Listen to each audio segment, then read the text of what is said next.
আসসালামু আলাইকুম। বিটিভি চট্টগ্রামের সংবাদে সবাইকে স্বাগত জানাচ্ছি লুবাবা ফেরদৌসি সাইকা। প্রথমে সংবাদ শিরোনাম। সুদিন ফিরছে সোনালী আঁশ পাটের। বিশ্ববাজারে আবারও ঘুরে দাঁড়াচ্ছে বাংলাদেশের পাট পণ্য। বৈশ্বিক চাহিদা বৃদ্ধিতে নতুন সম্ভাবনা তৈরির আভাস।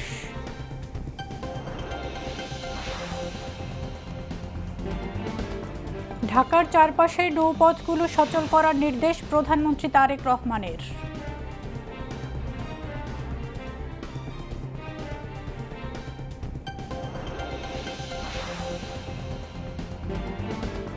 জনগণের আস্থা অর্জনে পুলিশকে দলীয় প্রভাবমুক্ত মানবিক পেশাদার ও সেবামুখী বাহিনী হিসেবে গড়ে তোলার গুরুত্বারোপ স্বরাষ্ট্রমন্ত্রীর।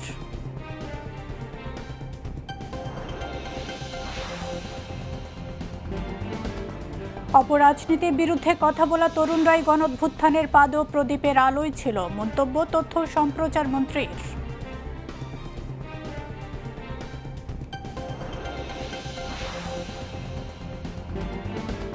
পুরোদমে এগিয়ে চলছে চট্টগ্রাম মেডিকেল কলেজ হাসপাতালের বার্ন ইউনিট প্রকল্পের কাজ। এর মাধ্যমে চট্টগ্রাম অঞ্চলের রোগীদের চিকিৎসা সেবা নিশ্চিত হওয়ার আশাবাদ সংশ্লিষ্টদের।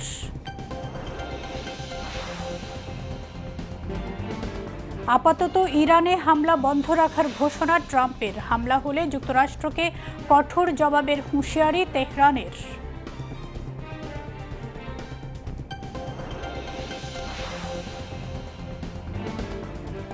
এবং সাফ চ্যাম্পিয়নশিপে এ গ্রুপে বাংলাদেশ, শ্রীলঙ্কা ও ভুটান, বি গ্রুপে ভারত, পাকিস্তান ও মালদ্বীপ।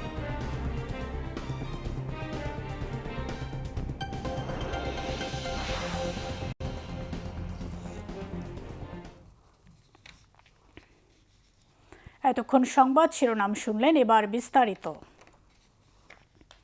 পাট একসময় ছিল বাংলাদেশের অন্যতম প্রধান রপ্তানি পণ্য। সময়ের সঙ্গে এর অবস্থানে পরিবর্তন এলেও বিশ্ববাজারে এখনও রয়েছে চাহিদা। টানা কয়েক বছরের মন্দা কাটিয়ে আবারও ঘুরে দাঁড়ানোর ইঙ্গিত দিচ্ছে পাট ও পাট পণ্য খাত। রপ্তানি বৃদ্ধির পাশাপাশি পরিবেশ বান্ধব পণ্যের বৈশ্বিক চাহিদা এই শিল্পে তৈরি করছে নতুন সম্ভাবনা। তবে এই সম্ভাবনা কাজে লাগাতে প্রয়োজন উৎপাদন বৃদ্ধি, নতুন বাজার সম্প্রসারণ ও বিনিয়োগ। আরও জানাচ্ছেন কুমার বিশ্বজিৎ রায়। একসময়ের সোনালী আঁশ পাট হারিয়েছে তার স্বর্ণযুগের জৌলস। তবে রপ্তানি বাণিজ্যে কমেনি পাট ও পাট পণ্যের গুরুত্ব। টানা 4 বছরের নিম্নমুখী ধারা কাটিয়ে 2025-26 অর্থবছরে আবারও ঘুরে দাঁড়িয়েছে এই খাত। রপ্তানি পৌঁছেছে গত 3 বছরের সর্বোচ্চ পর্যায়ে। বিশ্ববাজারে পাটের চাহিদা বৃদ্ধি পেয়েছে। পাট উৎপাদনের আমরা একটা ভালো পর্যায়ে আছি, প্লাস আমাদের পাটের মান কিন্তু অনেক ভালো। রপ্তানি উন্নয়ন ব্যুরো বলছে, বিদায়ী অর্থ বছরে পাট ও পাট পণ্য রপ্তানি থেকে আয় হয়েছে 88 কোটি মার্কিন ডলার, যা আগের অর্থ বছরের তুলনায় প্রায় 8% বেশি। খাত সংশ্লিষ্টদের আশা, এই প্রবৃদ্ধি ধরে রাখা গেলে বিশ্ববাজারে বাংলাদেশের অবস্থান আরও শক্তিশালী হবে। এইবার যে দেখা যাচ্ছে মূল্য বৃদ্ধি পাওয়ার জন্য পাট রপ্তানির ইয়েটা আপনি বেড়ে গেছে, কিন্তু সত্যিকার অর্থে পাটের রপ্তানি পরিমাণের দিক দিয়ে বাড়ে নাই। যে পাটটা মূল্য ছিল 3,000 টাকা, সেই পাটটা আমরা বিক্রি করছি 5,500-6,000 টাকা। সেই জায়গায় আমরা অনেক মূল্য, ডাবল মূল্য পেয়েছি। সেই জায়গায় আমাদের প্রবৃদ্ধি হয়েছে। বিশ্বে পাট উৎপাদনে বাংলাদেশের অবস্থান দ্বিতীয়। বছরে দেশে উৎপাদিত হয় প্রায় 90 লাখ বেল পাট। এই পাট থেকে তৈরি সুতা, বস্তা ও বহুমুখী পাটপণ্য তুরস্ক, চীন, ভারত, মিশর, সংযুক্ত আরব আমিরাত, রাশিয়া সহ বিভিন্ন দেশে রপ্তানি হচ্ছে। বিদায়ী অর্থ বছরে পাটের সুতার রপ্তানি আয় বেড়েছে 18% এবং বস্তার রপ্তানি বেড়েছে 5%। বিশ্বের বহু দেশ আছে যাদের ন্যাচারাল ফাইবার নাই, তাদের দূরগোড়ায় আমরা এই ডাইভার্সিফাইড, যেমন ব্যাগ, এরকম অনেক কিছু আমাদের দেশ থেকে রপ্তানি করলে আমরা অনেক দূর আগায় যেতে পারবো, এবং প্রতিটা দেশেরই এটা চাহিদা আছে ন্যাচারাল ফাইবার ব্যবহারের। সংশ্লিষ্টরা বলছেন, বিশ্বজুড়ে পরিবেশ বান্ধব পণ্যের চাহিদা বাড়ার সঙ্গে সঙ্গে বাংলাদেশের পাট ও পাট পণ্যের বাজারও সম্প্রসারণের সুযোগ তৈরি হয়েছে। গবেষণা, বহুমুখী পণ্য উৎপাদন, আধুনিক প্রযুক্তি ও নতুন বাজারে প্রবেশে জোর দিলে এই সম্ভাবনা আরও বাড়বে। জুট সেক্টরটাকে যদি বাঁচাইতে হয়, তাহলে আমাদেরকে সমন্বিতভাবে সরকারের এবং ব্যবসায়ী এবং শিল্প উদ্যোক্তাদের সহ এবং কৃষকদের কথা মাথায় রেখে আমাদেরকে এই জুট সেক্টরটাকে পজিটিভলি চিন্তা করে করতে হবে। পরিকল্পিত বিনিয়োগ ও নীতি সহায়তা নিশ্চিত করা গেলে পাট ও পাট পণ্যের রপ্তানি $500 কোটি উন্নীত করা সম্ভব বলে মনে করছেন খাত সংশ্লিষ্টরা। তাদের মতে নতুন বাজার সৃষ্টি, মূল্য সংযোজন ও সমন্বিত উদ্যোগে আবারও অর্থনীতির গুরুত্বপূর্ণ খাতে পরিণত হতে পারে সোনালী আঁশ। কুমার বিশ্বজিৎ রায়, বিটিভি নিউজ, ঢাকা। প্রধানমন্ত্রী তারেক রহমানের সভাপতিত্বে ঢাকার চারপাশে নৌপথ চালু নিয়ে এক সভা অনুষ্ঠিত হয়েছে। আজ সকালে বাংলাদেশ সচিবালয়ের মন্ত্রিপরিষদ বিভাগের বিশেষ সভাকক্ষে এই সভা হয়। সভায় রাজধানী ঢাকার চারপাশের নৌপথগুলো সচল করার সিদ্ধান্ত নেওয়া হয়েছে। এছাড়া আগ্রহী বেসরকারি কোম্পানিগুলোর প্রস্তাব বিবেচনা করে নৌপথে তাদের ওয়াটার বাস পরিচালনার সুযোগ দেওয়ার বিষয়েও সিদ্ধান্ত হয়। নৌপথ সচল করার পাশাপাশি কিভাবে ঢাকার নদীগুলোর দূষণ প্রতিরোধ করা যায়, ড্রেনেজ ব্যবস্থার উন্নয়ন করা যায় এবং নদীর নাব্যতা ও পানি প্রবাহ স্বাভাবিক রাখা যায় সে বিষয়ে সংশ্লিষ্ট কর্তৃপক্ষকে নির্দেশনা দেন প্রধানমন্ত্রী। এছাড়া প্রধানমন্ত্রী নদীর চারপাশে নির্মিত ওয়াকওয়ের পাশে বিভিন্ন প্রজাতির গাছ লাগানোর নির্দেশনা দেন, যাতে পরিবেশ সুরক্ষা নিশ্চিত হয় এবং নদী তীরের সৌন্দর্য বৃদ্ধি পায়।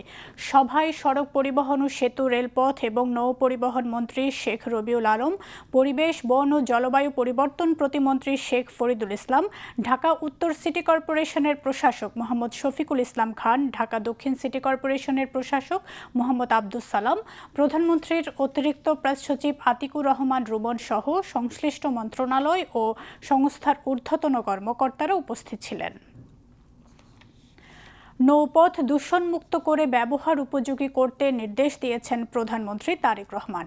আগামী 2-3 মাসের মধ্যে এ বিষয়ে করণীয় ঠিক করা হবে। সকালে সচিবালয়ে প্রধানমন্ত্রীর সাথে নৌপথ উন্নয়ন সংক্রান্ত সভা শেষে সড়ক, নৌ ও রেলমন্ত্রী শেখ রবিউল আলম জানান, ঢাকার চারপাশের বুড়িগঙ্গা, তুরাগ, বালু এবং শীতলক্ষ্যা এই 4টি নদীতে বৃত্তাকার নৌপথ চালুর বিষয়ে কাজ করছে সরকার। তিনি বলেন, এই নৌপথে আওয়ামী লীগ সরকারের আমলে 10 বছরে 57 কোটি টাকা ক্ষতি হয়। এবার সেটি পর্যালোচনা করে প্রকল্প নেওয়া হবে। এছাড়া 424টি জায়গা দিয়ে নদী দূষণ হচ্ছে, সেগুলো বন্ধ করতে কাজ করবে সরকার। একই সঙ্গে ঢাকার চারপাশে 110 কিলোমিটার নৌপথে ওয়াটার বাস চালুর পরিকল্পনা গ্রহণ করা হয়েছে। উত্তর সিটি কর্পোরেশনের এরকম 16টি জায়গা আছে, ঢাকা ওয়াসার 66টি জায়গা আছে, আবার মিল কারখানা যেগুলি আছে সেখানে 150টা জায়গা আছে। সব মিলে 424টি জায়গায় এই সরাসরিভাবে ওয়েস্টেজ দিয়ে যাওয়া হচ্ছে নদীতে। সেইটা বন্ধ করা কিভাবে যায় সেটা নিয়ে আজকে আলোচনা হয়েছে। সংশ্লিষ্ট দপ্তরকে নির্দেশ দেওয়া হয়েছে, তো তারা অল্প সময়ের মধ্যে একটা পরিকল্পনা করে জানাবে। আমরা চেষ্টা করব যে পরিবেশে যে বিষয়গুলো আছে, ফ্যাক্টরি আছে, এর মধ্যে বাড়িঘর আছে, সব কিছু আছে, ময়লার যে পানিটা ওয়াসার, আজকে সোয়ারের যে সিস্টেম আছে, এগুলোকে কিভাবে কোথায় কোথায় এগুলোকে ঠিক করতে হবে সেগুলো আইডেন্টিফাই হয়েছে। সেগুলো পরবর্তী মিটিংয়ে আমরা যত দ্রুত সম্ভব সেগুলোকে কার্যকর করার জন্য চেষ্টা করব। আমাদের অংশে যদি কোনো ধরনের ত্রুটি থাকে সেই ত্রুটিগুলো আমরা চেষ্টা করে সেটাকে সচল রাখবো এবং সেটাকে আমরা বাস্তবায়ন করব। স্বরাষ্ট্রমন্ত্রী সালাউদ্দিন আহমদ বলেছেন, পুলিশ কোনো দলের বা গোষ্ঠীর লাঠিয়াল বাহিনী নয়, বরং এই বাহিনীকে হতে হবে দলীয় প্রভাবমুক্ত, আধুনিক, প্রযুক্তি বান্ধব ও মানবিক একটি সংস্থা। আজ রাজশাহীর সারদা পুলিশ একাডেমির প্যারেড গ্রাউন্ডে 27তম বিসিএসএ পুলিশ ব্যাচ প্রথম পর্যায়ের সমাপনী কুচকাওয়াজ 2026-এ প্রধান অতিথির বক্তব্যে তিনি একথা বলেন। এ সময় মন্ত্রী নবীন পুলিশ কর্মকর্তাদের উদ্দেশ্যে বলেন, একটি নতুন বাস্তবতায় প্রবেশ করায় চেইন অফ কমান্ড কঠোরভাবে বজায় রাখতে হবে। বৈষম্যহীন সমাজ গঠন, আইনের শাসন প্রতিষ্ঠা এবং জনমনে স্বস্তি ফিরিয়ে আনতে পুলিশ সদস্যদের আন্তরিকভাবে কাজ করতে হবে। একই সঙ্গে দুর্নীতির বিরুদ্ধে জিরো টলারেন্স নীতি কঠোরভাবে অনুসরণের নির্দেশ দেন তিনি। ডিজিটাল অপরাধ অপরাধ দমন ও সাইবার নিরাপত্তার বিষয়ে কারিগরি দক্ষতা অর্জন করে সাধারণ মানুষের অকৃত্রিম বন্ধু ও সেবক হিসেবে নিজেদের গড়ে তোলার ওপরও গুরুত্ব আরোপ করেন স্বরাষ্ট্রমন্ত্রী। এর আগে মহান মুক্তিযুদ্ধ ও ২০২৪ সালের ছাত্র জনতার গণঅভ্যুত্থানে শহীদদের প্রতি গভীর শ্রদ্ধা জানিয়ে স্বরাষ্ট্রমন্ত্রী দীর্ঘ ১৮ বছরের বঞ্চনা কাটিয়ে আসা ২৭তম বিসিএস পুলিশ ব্যাচের প্রথম পর্যায়ের অফিসারদের অভিনন্দন জানান এবং সমাপনী কুচকাওয়াজ পরিদর্শন করেন। পরে স্বরাষ্ট্রমন্ত্রী বিভিন্ন বিষয়ে শ্রেষ্ঠত্ব অর্জনকারী কর্মকর্তাদের পুরস্কার বিতরণ করেন। আইন শৃঙ্খলা পরিস্থিতি নিয়ন্ত্রণের মাধ্যমে জনমনে স্বস্তি প্রদান ও শান্তি প্রতিষ্ঠা করা, আইনের শাসন প্রতিষ্ঠায় পুলিশ বাহিনীর ভূমিকা অগ্রগণ্য। পুলিশ কোনো বিশেষ দলের বা গোষ্ঠীর লাঠিয়াল বাহিনী নয়, বরং পুলিশ হবে জনগণের কৃত্রিম বন্ধু। পুলিশ বাহিনীকে দলীয় প্রভাবমুক্ত করে একটি আধুনিক, সেবাধর্মী ও মানবিক সংস্থায় রূপান্তর করাই আমাদের মূল লক্ষ্য। তথ্য সম্প্রচার মন্ত্রী জহিরুদ্দিন স্বপন বলেছেন, প্রচলিত রাজনীতিতে যাদের অনীহা ছিল সেসব তরুণরাই গণঅভ্যুত্থানের পাদ ও প্রদীপের আলোয় ছিল উজ্জ্বল। তিনি যুব সমাজকে রাজনীতি সচেতন থাকার আহ্বান জানান। সকালে ঢাকা বিশ্ববিদ্যালয়ের গণযোগাযোগ ও সাংবাদিকতা বিভাগের সেমিনারে তিনি এ আহ্বান জানান। বিভাগ দিবস উপলক্ষে অধ্যাপক মুজাফফর আহমেদ চৌধুরীর মিলনায়তনে রাজনীতি ক্ষমতা ও সাংবাদিকতার আন্তঃসংশ্লেষণ তত্ত্ব বাস্তবতা ও ভবিষ্যৎ শিরোনামে এ সেমিনারে মুখ্য আলোচক ছিলেন নিউ এজ পত্রিকার সম্পাদক নুরুল কবির। গণযোগাযোগ ও সাংবাদিকতা বিভাগের ভারপ্রাপ্ত চেয়ারপারসন অধ্যাপক কাজী মোহাম্মদ মাহবুবুর রহমানের সভাপতিত্বে সেমিনারে আরও উপস্থিত ছিলেন বিশ্ববিদ্যালয়ের ভিসি ডক্টর ABM ওবায়দুল ইসলাম। তথ্যমন্ত্রী জানান, সরকারের সমালোচনা করলে অপরাধ নয়, রাষ্ট্রের সমালোচনা করলে অপরাধ হিসেবে গণ্য হবে। তাই সাংবাদিকদের জন্য করা ৭৩ সালের আইনটি সংশোধন করার সিদ্ধান্ত নিয়েছে সরকার। মন্ত্রী আরও বলেন, ক্ষমতা, স্বাধীনতা, দায়িত্ব এই তিনের সমন্বয়ে গণমাধ্যমে কমিশন গঠন করা হবে। যারা নেতৃত্বে আসছেন তারা বেশিরভাগই কিন্তু সবসময় বলতেন যে রাজনীতিকে আমরা ঘৃণা করি, এবং প্রচলিত রাজনৈতিক দল কিন্তু আসলেও ক্লান্ত হয়ে গিয়েছিল ১৭-১৮ বছরের রক্ত, ঘাম ইত্যাদি মিলিয়ে। তখন দেখা গিয়েছে যারা প্রচলিত রাজনীতির প্রতি যাদের অনীহা ছিল তারাই তাদের মতো করে একটা স্বকীয় পরিচয়ে জুলাই অভ্যুত্থানের মূল পাদপীঠে চলে আসছে। যে কোনো ছাত্রছাত্রী উচিত যে সে কনসিয়াসলি পলিটিক্যাল প্রসেসের মধ্যে তার উপস্থিতিটাকে সে যেন বুঝতে পারে এবং সে তার ভূমিকাটাকে যেন সে চিহ্নিত করতে পারে এবং সেই অনুযায়ী যাতে সে অ্যাক্ট করতে পারে। জুলাই গণঅভ্যুত্থানের সময়কার মানবতা বিরোধী অপরাধের মামলায় আওয়ামী লীগের সাধারণ সম্পাদক ওবায়দুল কাদের সহ ৭ আসামির বিরুদ্ধে সাক্ষ্য গ্রহণ সম্পন্ন হয়েছে। একই সঙ্গে যুক্তিতর্ক উপস্থাপনের জন্য আগামী ৪ আগস্ট ধার্য করেছেন আদালত। আজ বিচারপতি নজরুল ইসলাম চৌধুরীর নেতৃত্বাধীন ৩ সদস্যের আন্তর্জাতিক অপরাধ ট্রাইব্যুনাল ২ এই আদেশ দেন। ট্রাইব্যুনালের অপর ২ সদস্য হলেন মোহাম্মদ মঞ্জুরুল বাসিদ ও নূর মোহাম্মদ শাহরিয়ার কবির।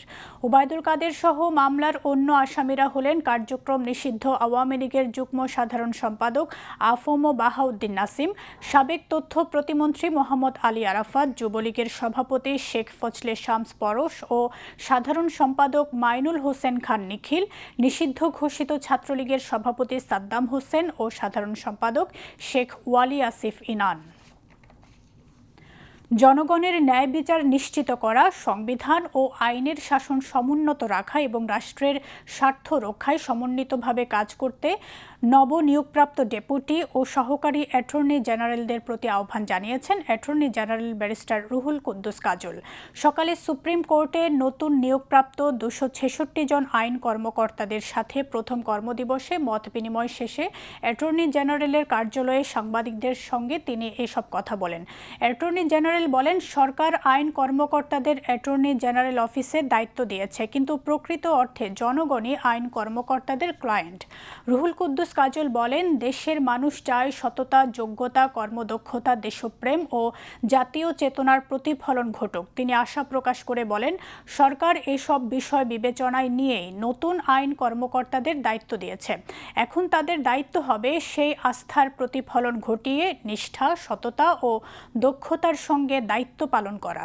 প্রতিনিধিত্ব করে এবং রাষ্ট্রের পক্ষে সরকারকেই প্রতিনিধিত্ব করে মূলত। এখানে আমাদের দরজা অবারিত, তবে অনেক মানুষ এমন প্রত্যাশা নিয়ে আসে যে সমস্ত প্রত্যাশাগুলো আমরা পূরণ করতে পারি না। একটা উদাহরণ দেই, ফৌজদারি মামলা সাধারণত রাষ্ট্রের বিরুদ্ধে অপরাধ, তো আমরা রাষ্ট্রকে রিপ্রেজেন্ট করি। হয়তো কোনো একজন ব্যক্তি কোনো কারণে মামলায় অভিযুক্ত হয়েছেন, দণ্ডিত হয়েছেন, তিনি আমাদের সহযোগিতা চাইতে আসেন, তাকে কিন্তু আমরা সহযোগিতা করতে পারি না।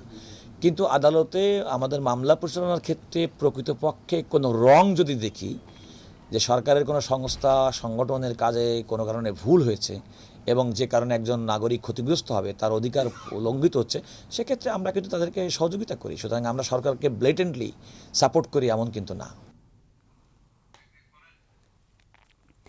চিকিৎসা সেবায় সীমাবদ্ধতা কাটানোর জন্য বৃহৎ পরিসরে নির্মিত হচ্ছে চট্টগ্রাম মেডিকেল কলেজ হাসপাতালের বার্ন ইউনিট। ইতিমধ্যে প্রকল্পের কাজ অনেক দূরে গিয়েছে, শেষ হয়েছে অবকাঠামোর 50% কাজ। নতুন এই ইউনিট চালু হলে চট্টগ্রাম অঞ্চলের রোগীদের ঢাকামুখী নির্ভরতা কমবে বলে আশা করছেন চিকিৎসক ও সংশ্লিষ্টরা। আইমন ইমার প্রতিবেদন। আগুনে পুড়ে শরীরের বিভিন্ন অংশ ঝলসে গেছে। যন্ত্রণায় কাতর রোগী আর স্বজনদের উৎকণ্ঠা। চট্টগ্রাম মেডিকেল কলেজ হাসপাতালের বার্ন ইউনিটে এমন দৃশ্য নতুন নয়। চট্টগ্রাম ও আশপাশের জেলায় আগুনে দগ্ধ রোগীদের চিকিৎসার প্রধান ভরসা চট্টগ্রাম মেডিকেল কলেজ হাসপাতালের বার্ন ইউনিট। তবে সীমিত শয্যা ও নিবিড় পরিচর্যা সুবিধার সংকটে গুরুতর রোগীদের নিয়ে তৈরি হয় নানা শঙ্কা। 11টা বাজে যখন গাড়িটা আমি চার্জে লাগাই দিয়ে বাসায় যেতেছি, যাবার পথে মানে চার্জে দিতে গাড়িটা আমাকে কারেন্টে ধরার পথে আমি আর কিছু বলতে পারি, পুরো 80% আমার চলে গেছে পুরো। আমার স্বামী সিনছে চলা হঠাৎ করে খুঁজে দিত, আগুন লাগে যা কন্যা পারে আর ফিরি ভাইজি চিকিৎসা নেই আসা লাইদার আর কিনা আর বাতন কিনে আনি। আমার বাচ্চা হচ্ছে গরম পানির মধ্যে পড়ে গেছে, তখন আমরা সাথে সাথে মেডিকেলে নিয়ে আসছি। তখন ওখানে এসে আমরা অত্যন্ত ভালো করে চিকিৎসা পাইছি, সাথে সাথে ড্রেসিং করছে, ডাক্তার ছিল, ডাক্তার দেখছে, তারপর ওনাকে ভালো করে ট্রিটমেন্ট দিচ্ছে আর পরীক্ষা দিয়ে সবগুলো তদারকি করতেছে। গুরুতর দগ্ধ রোগীর ক্ষেত্রে প্রয়োজন হয় বিশেষায়িত আইসিইউ, এইচডিইউ ও উন্নত অপারেশন সুবিধা। বিদ্যমান ইউনিটে এইসব সুবিধার সীমাবদ্ধতা থাকায় সংকটাপন্ন রোগীদের ঢাকায় পাঠানোর প্রয়োজন হয়। বর্তমানে আমাদের শয্যা সংখ্যা অফিসিয়ালি হচ্ছে 50টা। আমাদের রুগী থাকে ধরেন 65-70, আবার শীতকালে নিয়ার অ্যাবাউট 100 হয়ে যায়। আমাদের 2টা সিজনে রুগী বাড়ে, একটা হচ্ছে শীতকালে, এগুলো হচ্ছে ফ্লেম বার্ন, আগুনে পোড়া রুগী বাড়ে, আর একটা হচ্ছে বর্ষাকালে ইলেকট্রিক যারা বার্ন হয় তাদের বাড়ে। তো আমরা 5টা রুগী পর্যন্ত এখানে ক্যাপাবেল, আমরা 5টা রুগী আইসিএফএসএস দিতে পারি। কিন্তু যখন আপনার একটা বড় ধরনের দুর্ঘটনা হয়ে 15-20টা রুগী যখন চলে আসে, তখন সেক্ষেত্রে আমাদের বাধ্য হয়ে অনেক সময় ঢাকা রেফার করতে হয় আইসিইউর জন্য। যে আমরা মানুষকে বোঝানোর জন্য এখন একটু অ্যাওয়ারনেস প্রোগ্রাম চালু করছি, আমরা বড় একটা প্রোগ্রাম করছি চিটাং মেডিকেল কলেজে। তারপর আমাদের প্ল্যান হচ্ছে উপজেলা হেলথ কমপ্লেক্সগুলিতে ধাপে ধাপে কিছু পোস্টার, ব্যানার দেওয়া, যে মানুষকে বোঝানো যে এই কাজ করলে আপনার পুরা হবে না। এই বাস্তবতা বদলানোর লক্ষ্যেই চমেক হাসপাতালের গোয়াছি বাগান এলাকায় নির্মাণ করা হচ্ছে 150 শয্যার আধুনিক burn and plastic surgery unit. চীনের অর্থায়নে নির্মাণাধীন 6 তলা এই ভবনে থাকবে 150 শয্যার চিকিৎসা সুবিধা। পরিকল্পনায় রয়েছে আইসিইউ, এইচডিইউ, আধুনিক অপারেশন থিয়েটার সহ বিভিন্ন বিশেষায়িত সেবা। প্রকল্পটির বাস্তব অগ্রগতিও এখন দৃশ্যমান। 27 জুলাই নির্মাণাধীন ইউনিট পরিদর্শন করে চীনের রাষ্ট্রদূত ইয়াও ওয়েন জানান, অবকাঠামোগত কাজের অর্ধেক ইতোমধ্যে সম্পন্ন হয়েছে। 2027 সালের মধ্যে পুরো প্রকল্প শেষ করার আশাও প্রকাশ করেন তিনি। বিভিন্ন সময় কিন্তু এখানে অগ্নিকাণ্ডের সূত্র দেয় এবং অনেক সময় মাস ক্যাজুয়ালিটি নিয়ে আমাদের হাসপাতাল আছে। আমাদের যে ধারণ ক্ষমতা আছে এটা হচ্ছে মাত্র 30 বেডের। হ্যাঁ, এখানে কিন্তু এগুলো সংকুলন হয় না। তারপর এটার মধ্যে কোনো আইসিইউ নাই। তারপর হচ্ছে যে সমস্ত ওটি থাকা দরকার ওই জিনিসগুলো কিন্তু আমাদের যে পুরাতন বার্ন ইউনিট এগুলোর মধ্যে নাই। তো চাইনিজদের অর্থায়নে আমাদের বাংলাদেশের অর্থায়নে যে বার্ন ইউনিট হচ্ছে, এটা হচ্ছে 150 শয্যা বিশিষ্ট। এখানে আপনার থাকবে প্রায় 10 বেডের আইসিইউ থাকবে, 25 বেডের এইচডিইউ থাকবে, তারপর হচ্ছে 115 বেডের নর্মাল কেবিন সহ নর্মাল বেড থাকবে, বাচ্চাদের জন্য থাকবে, এবং ওখানে ল্যাব ফ্যাসিলিটিস থাকবে, তারপর হচ্ছে ব্লাড ট্রান্সফিউশনের ব্যবস্থা থাকবে, এখানে যতগুলো ইকুইপমেন্ট যন্ত্রপাতি এগুলো হচ্ছে সব চাইনিজরা কিন্তু দিবে। এখানে চায়নাদের অর্থায়ন হচ্ছে প্রায় 180 কোটি টাকা, আর আমাদের বাংলাদেশের হচ্ছে প্রায় 104 কোটি টাকা। এখানে আরেকটা জিনিস থাকবে হাইপারবোরিক অক্সিজেন থেরাপি বলে আমরা, এটা যদি থাকে তখন এই রোগীগুলোকে আমার আর ঢাকাতে রেফার করতে হবে না।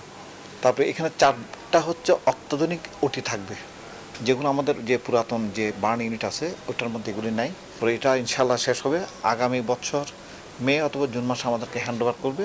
শুধু অবকাঠামো নয়, আধুনিক চিকিৎসা সরঞ্জাম, দক্ষ জনবল এবং দ্রুত সেবা নিশ্চিত করতে পারলে পূর্ণাঙ্গ বার্ন চিকিৎসার কাঙ্ক্ষিত সুবিধা পাবেন চট্টগ্রাম সহ দক্ষিণ পূর্বাঞ্চলের মানুষ। নতুন ইউনিট চালু হলে গুরুতর দগ্ধ রোগীদের ঢাকামুখী নির্ভরতা কমবে, এমন প্রত্যাশা চিকিৎসক ও সংশ্লিষ্টদের। আইমন ইমা, বাংলাদেশ টেলিভিশন, চট্টগ্রাম।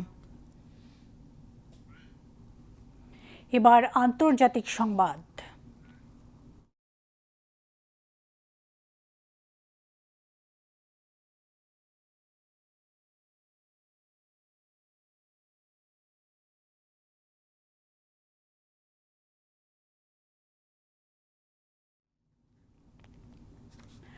আপাতত ইরানে হামলা বন্ধ রাখার ঘোষণা দিয়েছেন মার্কিন প্রেসিডেন্ট ডোনাল্ড ট্রাম্প। ট্রুথ সোশ্যালে দেয়া এক পোস্টে ডোনাল্ড ট্রাম্প জানিয়েছেন, ইরানের সঙ্গে দ্রুত একটি সমঝোতা স্মারক স্বাক্ষরের শর্তে তিনি এই যুদ্ধ বন্ধের সিদ্ধান্ত নেন। এর আগে যুক্তরাষ্ট্র ও ইসরায়েলের যে কোনো আগ্রাসনের বিরুদ্ধে কঠোর ব্যবস্থা নেওয়া হবে বলে সতর্ক করেছেন ইরানের পররাষ্ট্রমন্ত্রী আব্বাস আরাকচি।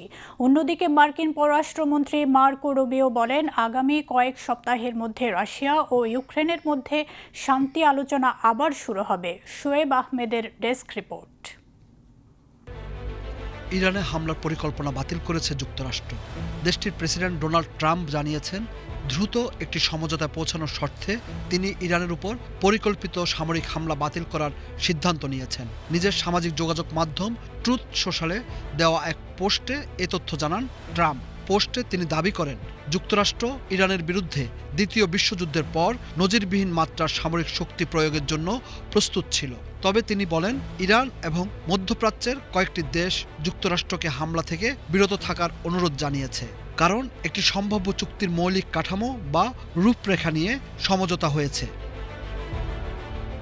ট্রাম্পের দাবি অনুযায়ী সম্ভাব্য এই চুক্তির আওতায় হরমুজ প্রণালী সম্পূর্ণভাবে উন্মুক্ত রাখা হবে এবং ইরানের পারমাণবিক হুমকির অবসান ঘটানো হবে। ট্রাম্প দাবি করেন, ইসরায়েলও এই সিদ্ধান্তে তার সঙ্গে একমত হয়েছে।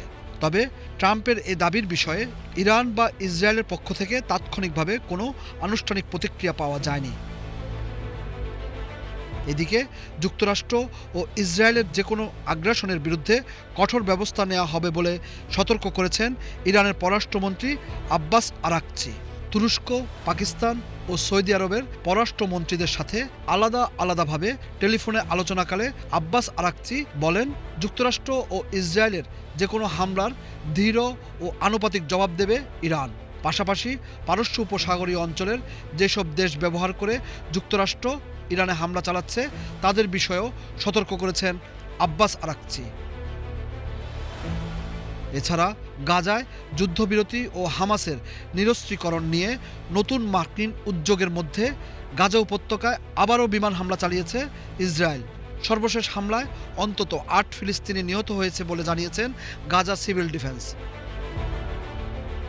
অন্যদিকে মার্কিন পররাষ্ট্রমন্ত্রী মার্কো রুবিও বলেন, আগামী কয়েক সপ্তাহের মধ্যে রাশিয়া ও ইউক্রেনের মধ্যে শান্তি আলোচনা আবার শুরু করার চেষ্টা করা হবে, যাতে চলমান যুদ্ধের অবসান ঘটানো যায়। তবে মার্কিন পররাষ্ট্রমন্ত্রী স্বীকার করেন, উভয় পক্ষেরই কিছু কঠোর অবস্থান বা রেড লাইন রয়েছে। তিনি বলেন, দুই পক্ষের এসব রেড লাইন যতক্ষণ না কিছুটা কাছাকাছি আনা যায় ততক্ষণ সমঝোতায় পৌঁছানো কঠিন হবে। এদিকে যুক্তরাষ্ট্র ও চীনের সম্ভাব্য সংঘাত প্রসঙ্গে রুবিও বলেন, দুই দেশের মধ্যে অর্থনৈতিক বা সামরিক যে কোনো ধরনের সংঘাতই অত্যন্ত ভয়াবহ হবে। Shoaib Ahmed, desk report.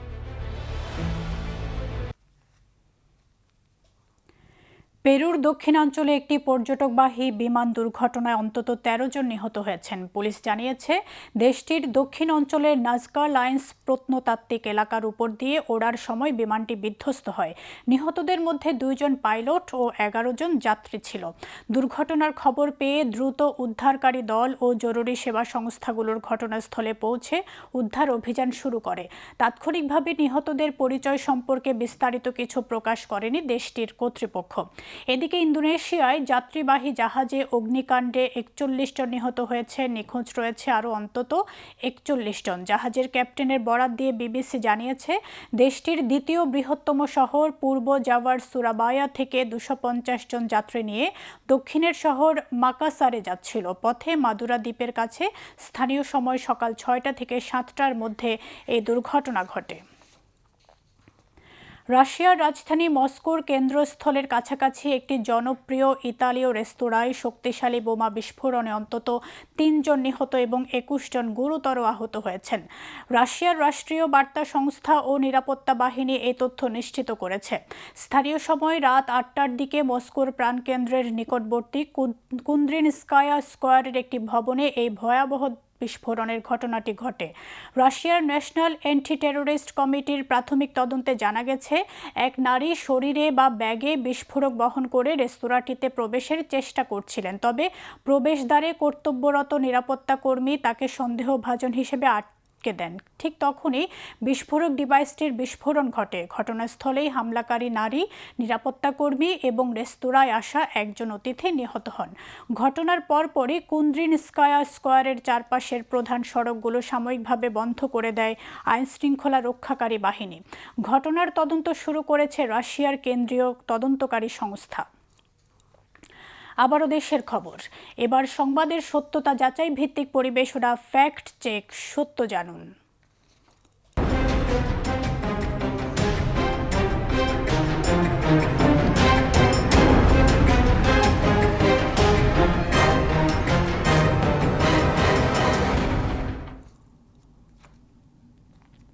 সামাজিক যোগাযোগ মাধ্যমে একটি ভিডিও ছড়িয়ে দাবি করা হচ্ছে রাজধানীর শনির আখড়ায় ছিনতাইয়ের ঘটনা ঘটেছে। এই ভিডিওটি নিয়ে জনমনে তৈরি হয়েছে ভয় ও বিভ্রান্তি। তবে ঘটনাটি সম্পূর্ণ মিথ্যা ও বানোয়াট। রুমানা আক্তারের রিপোর্ট। সম্প্রতি ঢাকার শনি আখড়ায় ছিনতাইয়ের ঘটনা দাবিতে একটি ভিডিও সামাজিক যোগাযোগ মাধ্যমে ছড়িয়ে দেওয়া হয়েছে। অনুসন্ধানে জানা যায়, প্রচারিত ভিডিওটি বাংলাদেশের নয়, প্রকৃতপক্ষে ভারতের কর্ণাটক রাজ্যের ঘটা একটি ছিনতাইয়ের ভিডিও রাজধানীর শনির আখড়ার বলে প্রচার করা হয়েছে। हुबली में पेश आया, जिसकी वीडियो सोशल मीडिया पर तेजी से वायरल हो रही। तो आरोपी ने इंसानियत की हदें पार करते हुए उसे बेरहमी से सड़क पर घसीट दिया। महिला के এ বিষয়ে অনুসন্ধানে ভারতীয় গণমাধ্যম এবিপি লাইভের ফেসবুক পেজে গত ২৫ এপ্রিল প্রচারিত একটি ভিডিও খুঁজে পাওয়া যায়। ভিডিওটির সাথে আলোচিত দাবিতে প্রচারিত ফুটেজের মিল রয়েছে। ভিডিওর ক্যাপশন থেকে জানা যায়, কর্ণাটকের হুবলিতে দুষ্কৃতিকারী রাস্তা দিয়ে হেঁটে যাওয়ার সময় এক নারীর গলার চেইন ছিনিয়ে নিয়ে ঘটনাস্থল থেকে পালিয়ে যায়। একই ঘটনার আরও ভিডিও ভারতীয় গণমাধ্যমগুলোর সামাজিক যোগাযোগ মাধ্যমে প্রকাশ করা হয়েছে। এ বিষয়ে আরও অনুসন্ধান করে ভারতীয় গণমাধ্যম দ্য হান্স ইন্ডিয়া ওয়েবসাইটে গত ২৫ এপ্রিল প্রকাশিত একটি প্রতিবেদন থেকে জানা যায়, প্রতিবেদনটি প্রকাশের ২ দিন আগে ওই নারী হুবলির সদাশিবনগরের একটি অপেক্ষাকৃত নির্জন রাস্তা দিয়ে একা হেঁটে যাচ্ছিলেন। অভিযুক্ত ব্যক্তি একটি মোটরসাইকেলে করে তাকে অনুসরণ করছিল এবং হামলার সঠিক মুহূর্তের জন্য অপেক্ষা করছিল। ওই নারীকে একা ও অসহায় দেখে সে হঠাৎ তার কাছে এগিয়ে যায় এবং তার গলা থেকে সোনার চেইনটি ছিনিয়ে নেওয়ার চেষ্টা করে। সুতরাং বিভ্রান্তি ছড়াতে ভারতের ভিডিওকে বাংলাদেশের ছিনতাইয়ের ঘটনা দাবিতে প্রচার করা হয়েছে, যা সম্পূর্ণ মিথ্যা ও বানোয়াট। রাজনৈতিক ফায়দা লুটতে বা সামাজিক অস্থিরতা তৈরি করতে প্রায়ই এমন পুরনো ও ভিন্ন ঘটনার ভিডিও এডিট করে প্রচার করা হয়। Rumana Akter, BTV news. ঝুঁকি, যোগাযোগ ও জন অংশগ্রহণ, জীবন রক্ষাকারী বার্তা, আক্রান্ত জনগোষ্ঠীর প্রতি দায়বদ্ধতা এবং আচরণগত পরিবর্তন বিষয়ক প্রচারের জন্য বন্যা দুর্গত জেলার তথ্য কর্মকর্তা ও তরুণদের অংশগ্রহণে চট্টগ্রামে অনুষ্ঠিত হয়েছে ওরিয়েন্টেশন সভা। সকালে নগরীর একটি হোটেলে দিনব্যাপী কর্মসূচির আয়োজন করে চট্টগ্রাম জেলা তথ্য অফিস। ভার্চুয়ালি যুক্ত হয়ে অনুষ্ঠানে সভাপতিত্ব করেন গণযোগাযোগ অধিদপ্তরের মহাপরিচালক মোহাম্মদ আব্দুল জলিল। অনুষ্ঠানে বিভাগীয় কমিশনার ডক্টর মোহাম্মদ জিয়াউদ্দিন, ইউনিসেফের চট্টগ্রাম বিভাগীয় প্রধান মাধুরী ব্যানার্জি ও জেলা তথ্য কর্মকর্তা আয়েশা সিদ্দিকা বক্তব্য রাখেন। ওরিয়েন্টেশন কর্মসূচিতে অংশ নেন রাঙামাটি, বান্দরবান ও খাগড়াছড়ি জেলা এবং চট্টগ্রামের পটিয়া ও বান্দরবানের লামা উপজেলার তথ্য কর্মকর্তা এবং এসব এলাকার প্রায় 50 জন তরুণ তথ্যসেবী। অনুষ্ঠানে বন্যা দুর্গত এলাকায় কমিউনিটি সেবা, সড়ক সেবা, হটলাইন সেবা প্রদান ও অভিযোগ বক্স স্থাপন নিয়ে আলোচনা করা হয়। আগামী সেপ্টেম্বর মাস পর্যন্ত প্রচারণামূলক এ কার্যক্রম চলবে। এ সময়ে যেসব অভিযোগ আসবে তা সংশ্লিষ্ট অফিসে পাঠানো হবে। বক্তারা বলেন, সরকারি ও বেসরকারি পর্যায়ে সকলের সমন্বয়ে সাম্প্রতিক বন্যায় প্রাণহানির আগের তুলনায় কম হয়েছে। জনগণের মাঝে দুর্যোগে করণীয় নিয়ে সচেতনতা বেড়েছে। সকল স্তরে সবকটা দপ্তর আমরা কিন্তু অত্যন্ত তৎপর ছিলাম এবং রেস্টলেস ছিলাম। আমরা কেউ আমাদের অবহেলায় কেউ সেবা বঞ্চিত হবে সেই সুযোগটা কিন্তু আমরা দেইনি। আমরা একটা জিনিস খুব অ্যাকিউটভাবে বিশ্বাস করি, সেটা হচ্ছে আমাদের প্রশাসনের সর্বশক্তি দিয়েও আমরা কিন্তু আসলে সব সমস্যার সমাধান করতে পারবো না। তখন আমাদেরকে প্রবলভাবে মনে হবে যে সমাজ থেকে যদি একটা শক্তি এসে আমাদের সঙ্গে যোগ দিত তাহলে ফুলফিলভাবে কাজটা করতে পারতাম। এই যে মেলবন্ধন, এই যে সরকার এবং বেসরকারকে এক টেবিলে আনা, এই ফর্মুলেশনটাই এখন আমাদের আসলে একমাত্র টিকা। আমরা ইউনিসেফ যেহেতু দীর্ঘদিন ধরে পার্টনারশিপে কাজ করছে গণযোগাযোগ অধিদপ্তরের সাথে, আমার বিশ্বাস যে সবাই মিলে চেষ্টা করলে এবং তরুণদেরকে আমরা যেহেতু সংযুক্ত করেছি, এটা একটা ভাইব্রেন্ট প্রোগ্রাম হবে এবং সরকারের যে মাননীয় প্রধানমন্ত্রী যে ডিজায়ার বা নির্দেশনা আছে দ্রুত এই বন্যা বা প্রাকৃতিক দুর্যোগ মোকাবেলা করে জীবনযাত্রা স্বাভাবিক করা এবং মানুষের অর্থনৈতিক কর্মকাণ্ড এবং স্বাভাবিক রুটিন কর্মকাণ্ডকে আবার মেইন স্ট্রিমে ফিরিয়ে আনার যে চেষ্টা, তো আমরা সবাই মিলে ইনশাল্লাহ একসাথে কাজ করে আমরা এই পরিস্থিতি মোকাবেলা করব। শেয়ার বাজারের খবর।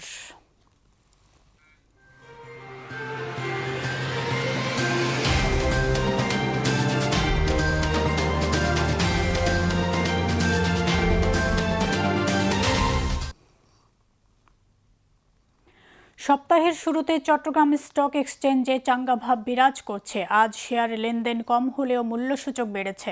দিন শেষে সার্বিক সূচক দাঁড়িয়েছে 15,794.12, যা পূর্ববর্তী দিনের চেয়ে শতকরা 0.12 বেশি। এছাড়া সিএসসি 30-এর মূল্যসূচক দাঁড়ায় 14,235.00, যা গতকালের চেয়ে শতকরা 0.18 বেশি। আজ 227টি কোম্পানির 40,62,252টি শেয়ার লেনদেন হয়, যার মূল্য 9,82,21,000 টাকারও বেশি। এর মধ্যে 127টি কোম্পানির শেয়ার দাম বেড়েছে, 66টির কমেছে এবং 34টির দাম অপরিবর্তিত রয়েছে। এবার খেলার খবর।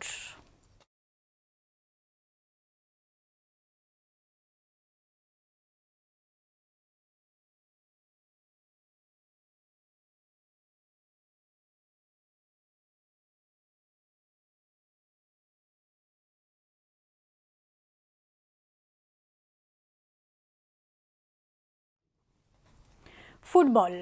আগামী নভেম্বরে ঢাকায় অনুষ্ঠিতব্য সাফ ফুটবল চ্যাম্পিয়নশিপে গ্রুপ এতে শ্রীলঙ্কা ও ভুটানের সাথে রয়েছে আয়োজক বাংলাদেশ।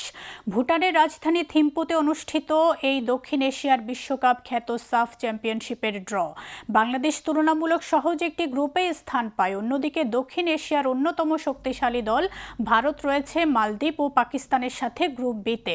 আয়োজক হিসেবে বাংলাদেশকে একটি স্লটে রাখা হয় এবং দক্ষিণ এশিয়ার সর্বোচ্চ র্যাঙ্কিংধারী দল হিসেবে ভারতকে সিডেড বা শীর্ষ বাছাই করা হয় যাতে গ্রুপ পর্বে দল দুটি একে অপরের মুখোমুখি না হয়।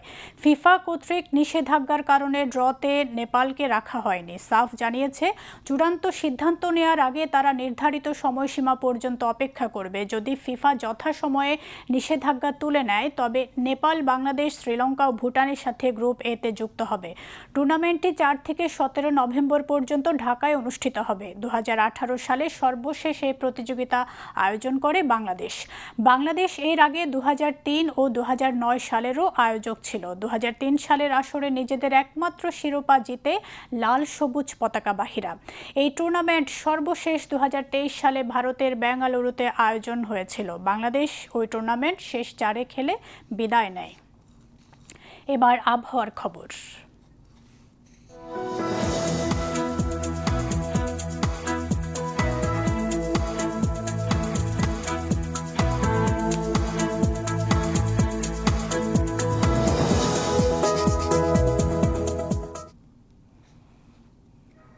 পতেঙ্গা আবহাওয়া অফিস জানিয়েছে আগামীকাল সন্ধ্যা 6টা পর্যন্ত চট্টগ্রাম ও পার্শ্ববর্তী এলাকায় আকাশ আংশিক মেঘলা অথবা সাময়িকভাবে মেঘাচ্ছন্ন থাকতে পারে।